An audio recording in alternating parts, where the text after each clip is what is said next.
I saw hell in the hospital's East Wing. Posted by Darkheroxx. There's a quote from a man named Thomas Fuller that goes, "Health is not valued until sickness comes." Doesn't this hit pretty deep? Most people go about their daily lives without a care in the world. But once you start sneezing and coughing a bit, then your whole world goes straight to hell. Your body begins to ache. You can hardly think straight. All you want to do is close your eyes and beg for the nausea to end. You fill yourself with medications, anything to try to remedy your ailments. If you think about it for a moment, even if you have the flu, aren't you that much closer to death? Thankfully, we have hospitals and doctors that will combat sickness in order to cure you and prolong your life. Isn't that the goal? To preserve ourselves, to prevent death no matter what? But how long should you cling to life even when your end is so near? The ticking of the clock was pounding in my ears as I just sat there one night. I was trying my hardest to keep composed in this place, but I could feel it slowly eating away at me. The past incidents were flashing in my mind. The man, the thing in the hallway, whatever the fuck I saw sucking the life out of poor Dorothy. What unsettled me was the fact that I was seeing these things. I get hearing these stories, but why? Why am I seeing these things? Thankfully, I was settling into a night at the East Wing second floor, the dialysis unit. I was happy because surprisingly there were no scary stories involving that floor. Thank God. But unfortunately, that didn't exactly help me too much. The dialysis unit was really a dreary place for me, even without having the stories to fuel my mind with horrors. The area was dimly lit. The people who were admitted here were practically on death's door, and the smell was just unpleasant, with the odor of chemicals wafting through the air. That makes me sound like a monster, but it's just how it was. I don't want to offend anyone. These people that are on dialysis are clinging desperately to life. They want to live, just like everyone else. And we're trying to help them as much as we can. It's not really a pleasant process for anyone, but it's necessary for the recovery to filter out the toxins of their body. Our unit has 5 beds, and each were filled. There were a couple of other nurses with me to help me monitor the patients, and I can't tell you how happy that made me. With the past 2 incidences, I didn't want to be alone in this place at all. We were gossiping about some of the doctors and successfully passed the time. I was starting to feel a bit at ease again, and there weren't any stories involving this area. I was looking forward to experiencing a completely normal night. During the shift, my head started to throb and my eyes began to sting.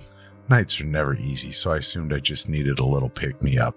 There was a coffee machine nearby, so I went to grab a quick cup and get me through the shift.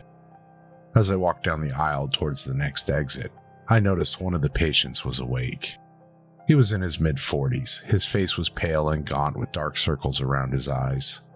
He was just staring at me, but with his eyes, he seemed so angry. I slowed down to see if he needed anything.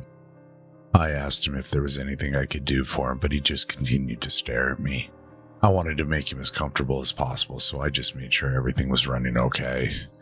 The whole time I was there, he just kept staring at me silently. It was as if his eyes were burning holes right through me.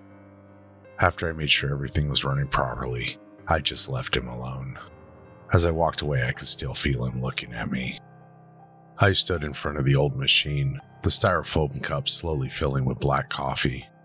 I tried to shake off the uncomfortable feeling that the patient had given me. The look in his eyes of pure anger and disgust, if looks could kill. I grabbed my cup and I sipped it, lukewarm, but the caffeine was exactly what I needed. My head wasn't throbbing as badly, but my eyes, it was as if something was sticking in the back of my eyeballs. I made my way back to the dialysis unit with coffee in hand. I opened the door and saw the other nurses were gathered at the bed where the man was. I rushed over to see what was happening. I could hear his heart monitor going off like crazy. When I made it to the bed, I dropped my coffee at what I saw. The other nurses looked at me, their faces covered in confusion as I slowly stepped backwards. The man in the bed continued to glare at me, but not only that, he was being held down by decayed fleshed hands. The arms were coming from the ground and they stretched up onto the bed. They were covering him from head to toe, hands peeling with putrid skin gripped tightly to his body. One of the nurses was tending to him while the others were asking me what was wrong, but I couldn't utter a word. Could they not see what was happening to that man? Suddenly, the nurses started to rush to other beds. They were completely unaffected by the scene around me. I looked at the other 4 patients who were all coding. I composed myself and tried to run towards another patient, an older man. I say run, but it was like my legs were sinking with each step. When I finally got to the other patient, I could see those damn arms stretched from the ground.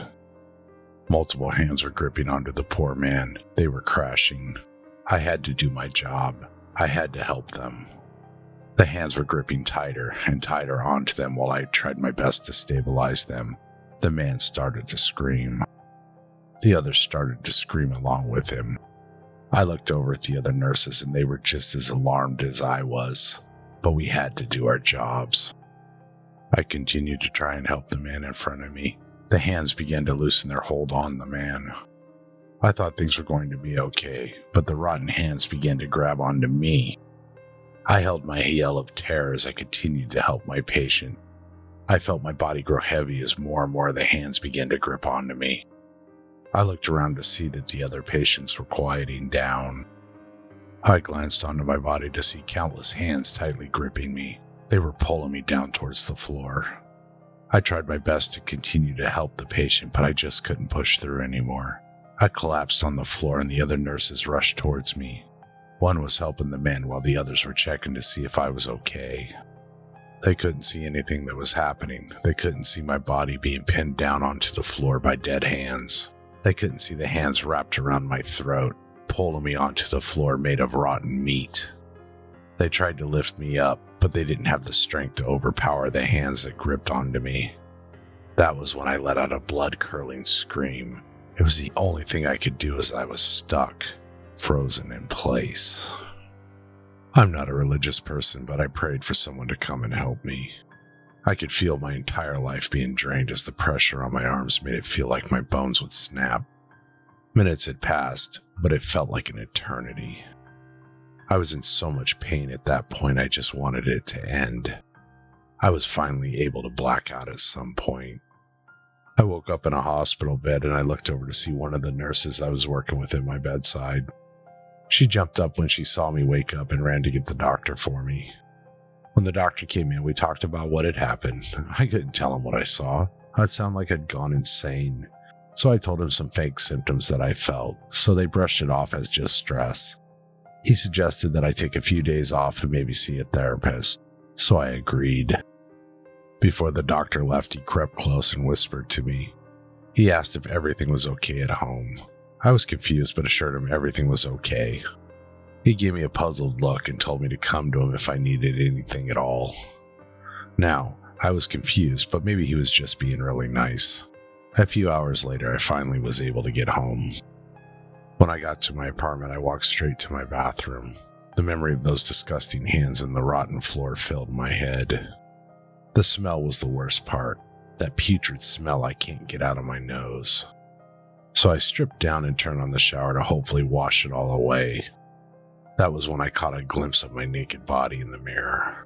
All over my bare flesh were bruises, dark purple bruises in the shape of fingertips and hands. Thank you for taking this journey with us tonight. If you like my content, please like, subscribe, and share this video. It'll really help out the channel. Also, don't forget to go check out the original author, Darkheroxx. And until next time, everyone, good night.